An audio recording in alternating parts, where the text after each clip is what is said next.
A virus has made its mark here in Davison, causing much anxiety among residents. However, is it as big of a threat as believed? See how Davison is fighting back.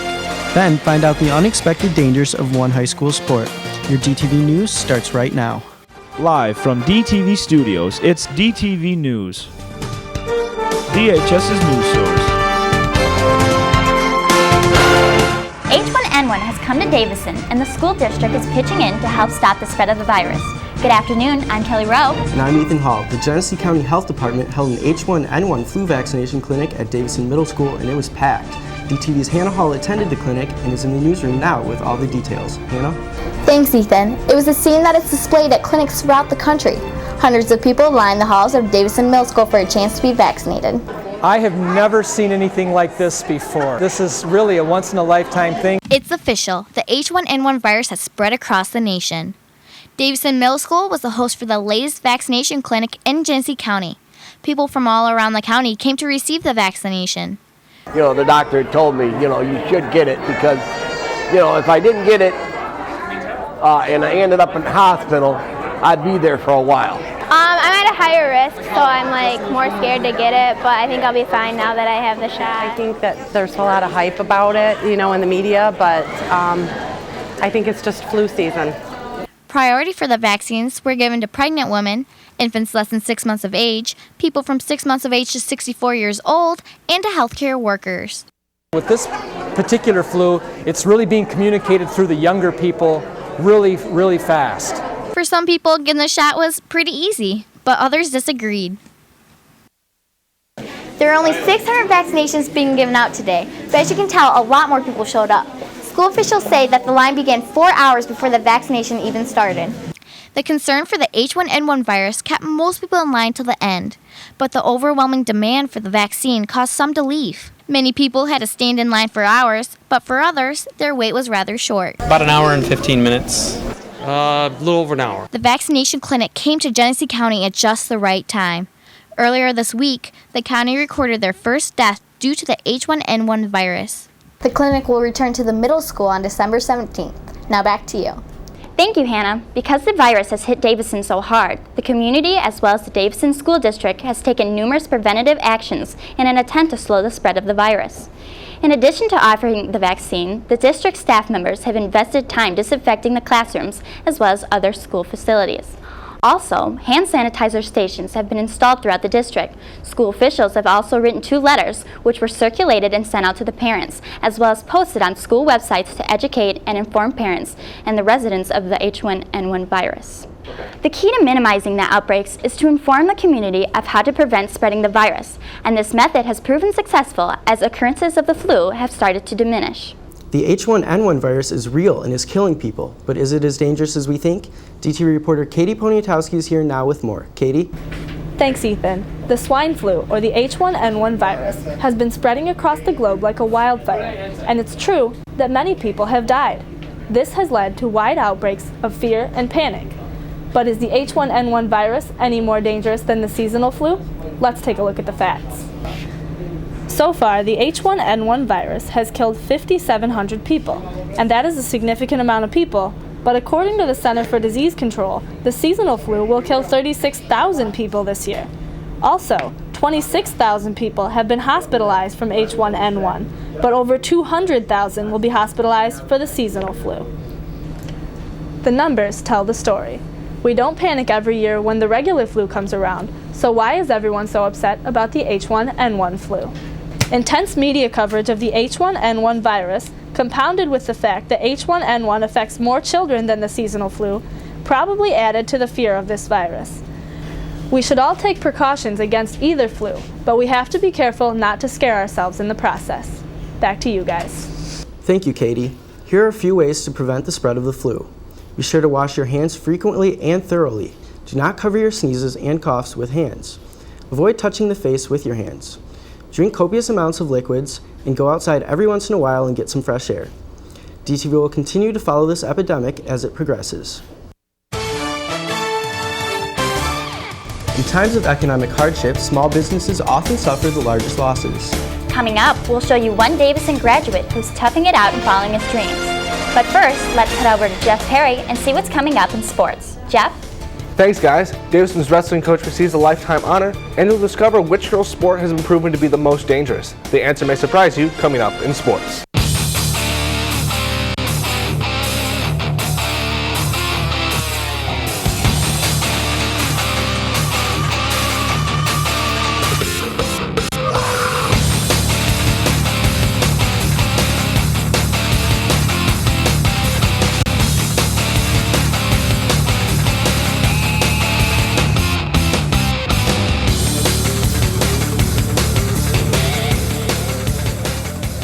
Welcome back. Driving while distracted is just as dangerous as driving while intoxicated. And now with texting a variable within the equation, it has never been as dangerous for young people on the road. The effects of driving distracted have already made an impact on many drivers within the community. DTV's Kelly Rowe has a story. So I picked up the phone, and by the time I looked up, I was heading into a ditch. From the moment they turn 16, teens are ready to hop in the car and grab a hold of the wheel. But are they really ready? With distractions ranging from music to cell phones, 44% of all teen deaths in the United States are caused by traffic collisions. Joel Arnold, a junior at Davison High School, shares firsthand an experience he won't forget. It was right after homecoming. I just dropped off my girlfriend at her house, and I was coming back to my house. And I don't know, it was October, like fall weather. It really wasn't that cold, it really wasn't icy, but it was dark. I was going down, it was Oak Road, south of Coldwater. The phone was sitting on the seat, and then it slipped onto the floor, and I took my eye off the road for a sec, and I didn't want to step on the phone, so I picked up the phone. When I looked back up, and then I saw there was a warning sign about the ditch, and there was no time to turn back onto the road. Was the oh my God moment.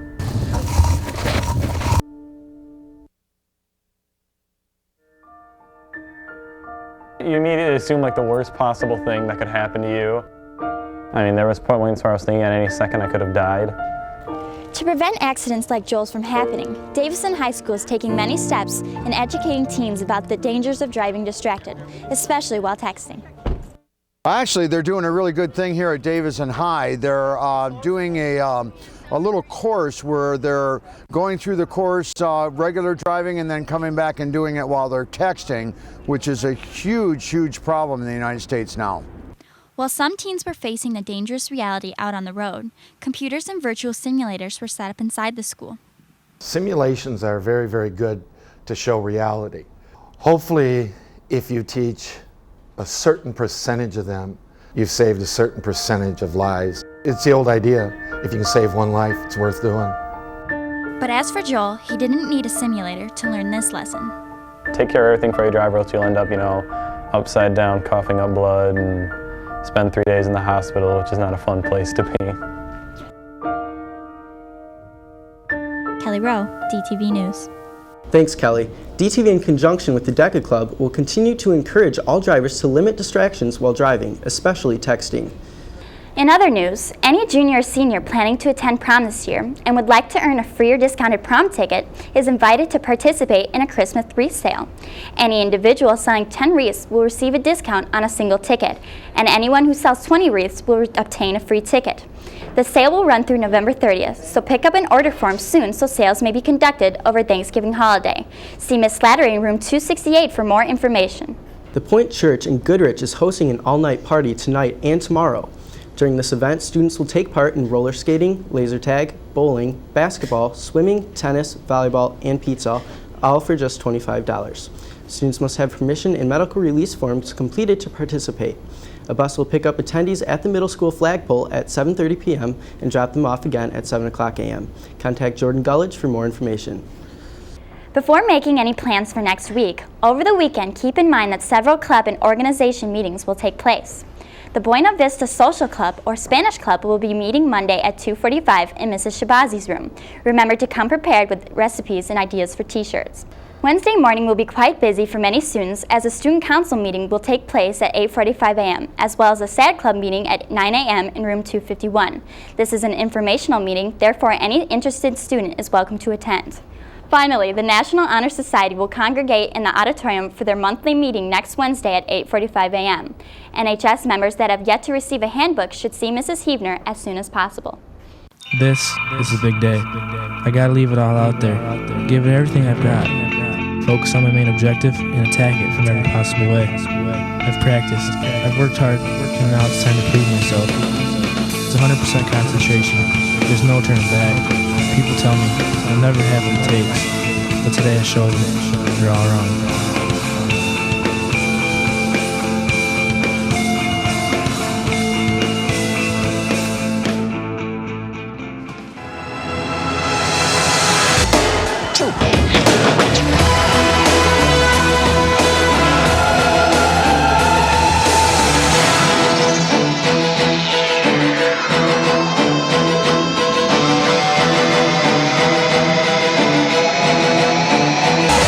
Hey Davison, I'm Jeff Perry, and we have a lot of sports for you today, so let's get started. The Davison basketball program is heading in a brand new direction this year. Both the girls and the boys hoop team will have new coaches. Shane Alderson, the longtime varsity assistant, will be taking the reins of Coach McLaughlin and is hoping to take the boys to new heights this year. Our expectations this year for this team is to improve every day. I think that this year is going to be a year of how we respond to, first of all, a very tough schedule. We are young, we are inexperienced. Not to be outdone, TJ Fisharber was named the new girls varsity basketball coach. Fisharber takes over a talented group of girls who have made it to the district finals the past 2 seasons. We're probably going to run a lot of the same, we're probably going to run a lot of the same thing. We're trying to keep the changes as minimal as possible, but I think I'll probably be a little more defensive-minded than perhaps teams in the past have been. And of course, you all know basketball season is just around the corner, and DTV's coverage kicks off on Friday, December 11th with the girls and boys doubleheader against the Big 9 rivals Flushing. The girls game begins at 6 p.m., followed by the boys game at 7:30 p.m. Be sure to tune in to DTV Channel 99 for all of your Davison basketball action. Our Davison wrestling team has been crowned state champs an amazing 6 times under the supervision of Coach Roy Hall. Recently, Mr. Hall was selected to be enshrined into the Greater Flint Sports Hall of Fame because of his hard work and dedication to the wrestling program. The induction ceremony will be held December 5th. Congratulations goes to Coach Hall and our wrestling program as well. You hear them cheering loud for their team, chanting their school spirit, but cheerleaders have it harder than you may think. DTV's Brittany Crowder explains.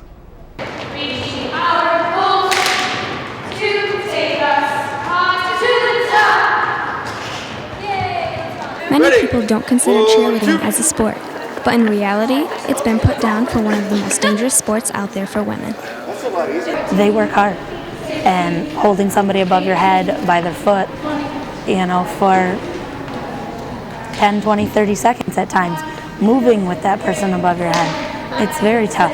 The core strength has to be there, and they practice the same hours as every other team. They have competitions every weekend, just like volleyball, just like, they have a game a week type thing, and it's just like any other sport. You have to train and condition for it. Not everybody can walk out and do it.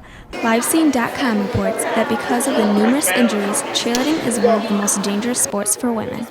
The biggest ones are normally sprained ankles, sore or sprained wrists, broken noses from, arms flying out of control when they're doing the lifts and things, and then they can drop them, and there's anything that goes along with the fall, then broken bones, concussions, neck injuries, things like that. But to prevent all these injuries, many teams, like Michigan State, take safety precautions. Yeah, we usually break it down. We don't try and cram everything all into one practice. We'll maybe do stunting and tumbling one practice and work those, try to get them down, make sure everyone is on the right track for everything. With cheerleading specifically, we have a lot of guidelines that we have to follow, which does make it more safe. A lot of times spotting each other, making sure that if someone comes down, there's always someone there to catch them. If someone's tumbling, they're doing things that are within their capabilities. They're not trying things that are going to get them hurt. So believe it or not, cheerleading is harder and more dangerous than most people think. Brittany Crowder, DTV News. Thanks, Brittany. I guess all that tumbling and flipping can take its toll. That's it for me. Now let's take it back to the lovely anchors Ethan and Kelly for the rest of your news. Thank you, Jeff. Many leave Davison High School with great aspirations and dreams of success. Many, however, lose motivation and such desires become childhood dreams. One former Davison student, however, never lost sight of his goals and is on a path to stardom. I took an in-depth look at Brian Calicay's road to prominence. Other hand comes up and set. Brian Calicay, a Davison High School graduate, has never failed to amaze all those who know him. There now exists physical evidence of his success as he recently opened up his own karate school in Burton. I was teaching at a karate school located on Grand Blanc Road and Dort Highway, and then things kind of fell through. New landlord took over, raised our rent, didn't like it, so we ended up jumping down here for the time being, brought all of our students down and just kind of started it up in Burton.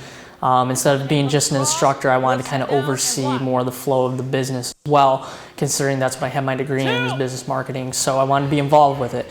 So that's pretty much kind of the chain of events that led up to me getting this karate school. Thus far, Brian's karate school is only a single component of his success. I got my karate school, I teach private lessons, I compete. I'm #1 in the state of Michigan right now for open martial arts. I do the special effects stuff, I do graphic design, plus I do all the martial arts stunning and stuff like that, and then of course the special effects. So I stay pretty packed with the haunted house special effects stuff and the karate stuff, and that kind of helps branch me out and make a whole bunch of other connections and stuff like that. So I stay busy. Much of Brian's time is allocated to allow him to invest effort into his haunted house while maintaining his other projects. Come on, come on! Tell them a joke! Who's there? Me! Get up! My makeup artist had a haunted house on Dort Highway called the 13th Realm. I did all the graphic art for them. I designed the rest of the flyers for that. I designed the flyers for the one out in Woodnext and Golfland. Plus I'm helping some other people that own some businesses in Lapeer do some design for their stuff. I'm getting ready to launch a website called Freakonomics, which is a website that has stock photos, stock sounds, and custom makeup prosthetics and masks and stuff like that. Pretty much anything truly scary related to photos, videos, and makeup stuff is going to be on that website. Teachers here at Davison High School say Brian was always working diligently towards a larger goal. He offers one bit of advice to those still in high school who desire success. So my recommendation is find somebody who knows what they're doing and attack it, attack them. Hey, I need help, this is what I want to learn, I mean, if you're going to do anything, don't just, oh, I'm gonna try it. Attack it. You want it, attack it with every ounce of energy you have, because if not, it's just gonna turn into some hobby that's gonna die off, and you're just gonna be like, well, it didn't work. So I would say just attack your dream of what you wanna do. 고맙습니다. Nice job, everybody. Brian plans to move to Los Angeles, California within the next few months to begin his career in makeup art and graphic design. For those who will be sitting at home over the holiday weekend, DTV has a great lineup for you. Starting tonight at 7, you can catch the newest edition of the District Show, featuring a look at the Cool to Care program, plus an update on school funding. And at 8, DTV will replay the Hill Elementary Holiday Concert to get you in the spirit. Don't forget to tune into DTV Channel 99 tonight. Monday on DTV, Andrew Gerber will have one little girl's tragic story. Tune in to learn about the obstacles and adversities she must face every day in school and in life. That's all we have for you today, Davison. Remember to tune in to DTV Channel 99 on Monday for your daily dose of news, sports, and student life, featuring Brittany Crowder and Hannah Hall on the desk and Aaron Snyder on sports. I'm Kelly Rowe. And I'm Ethan Hall. Have an outstanding weekend, and remember the ramifications of texting while driving when getting into your cars this weekend.